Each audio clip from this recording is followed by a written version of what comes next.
কেলেংকাৰী ঢাকিবৰ কাৰণে মুখ্যমন্ত্ৰীয়ে এনেকুৱা পন্থা অৱলম্বন কৰিছে।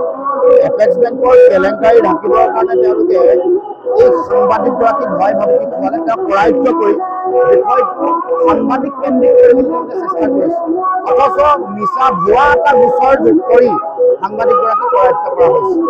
এতিয়া সেইটোকে ঢাকিবৰ কাৰণে মুখ্যমন্ত্ৰীয়ে বিভিন্ন ধৰণৰ কথা সাংবাদিকগৰাকীৰ মাটি সম্পত্তি এপেক্স বেংকৰ কেলেংকাৰী সম্পৰ্কত সৰল মন্তব্য কৰি বিষয়টো বিভ্ৰান্ত কৰিবলৈ উঠি আহিছে।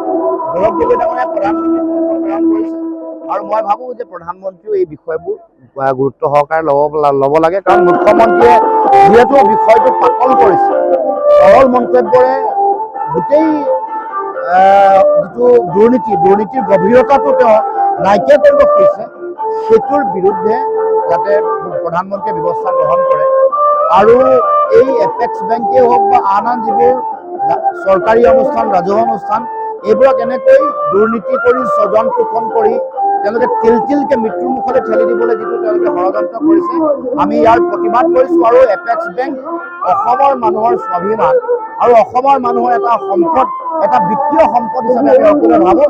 গতিকে ইয়াক ধ্বংস কৰা মুখ্যমন্ত্ৰীৰ যিটো ষড়যন্ত্ৰ, সেইটো বন্ধ হ'ব লাগিব। যিসকলে এই কাম কাজত অনিয়ম দুৰ্নীতিত জড়িত, তেওঁলোকক কঠোৰৰ পৰা কঠোৰ শাস্তি ব্যৱস্থা কৰিবৰ কাৰণে উচ্চ পৰ্যায়ৰ তদন্ত যাতে প্ৰধানমন্ত্ৰীৰ নিৰ্দেশনাত বা তেওঁৰ নিৰীক্ষণত হয়, তাৰ কাৰণে আমি দাবী উত্থাপন কৰিছোঁ। চৰকাৰৰ মুখ্যমন্ত্ৰীয়েতো যিহেতু বিষয়টো তেওঁলোকৰ লগত জড়িত, এই যিগৰাকী বাগানৰ লগত জড়িত, এখন বাগান কিনা বেচাৰ লগত জড়িত, গোটেই কথাটো মুখ্যমন্ত্ৰীয়ে জড়িত।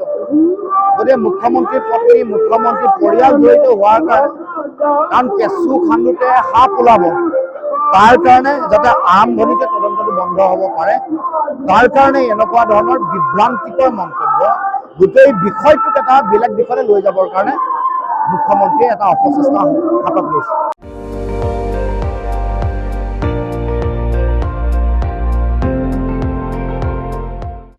আপুনি চাই আছে ND24, সৰ্বশ্ৰেষ্ঠ নহয়, সৰ্বোত্তমৰ দৌৰ।